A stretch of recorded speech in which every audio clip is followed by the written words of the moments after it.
خدا کا عقیدہ۔ میں نئی دہلی میں گیٹ آف انڈیا کے سامنے کھڑا تھا۔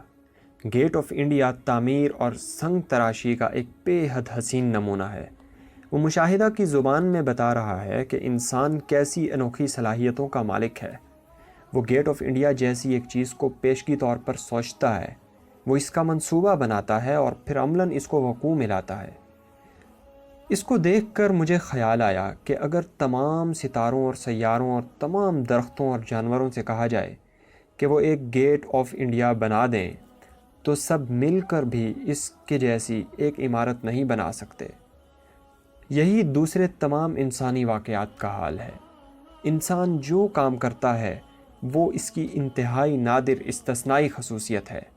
معلوم کائنات میں کوئی بھی دوسری مخلوق اس قسم کے کام کو سر انجام نہیں دے سکتی جس کو انسان اپنی عقل اور اپنے ہاتھ پاؤں کو استعمال کر کے سر انجام دیتا ہے، خواہ وہ ایک گیٹ آف انڈیا کو بنانا ہو یا ایک پیچیدہ مشین کو چلانا۔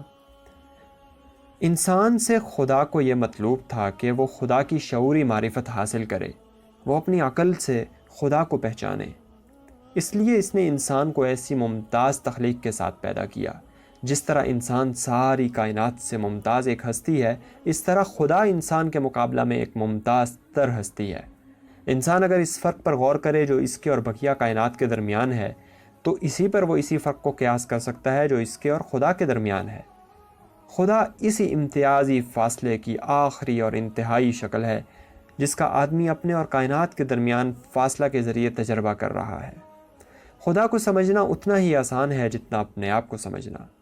حقیقت یہ ہے کہ خدا کو ماننا ایک مانی ہوئی چیز کو ماننا ہے، خدا کو دیکھنا ایک دیکھی ہوئی چیز کو دیکھنا ہے۔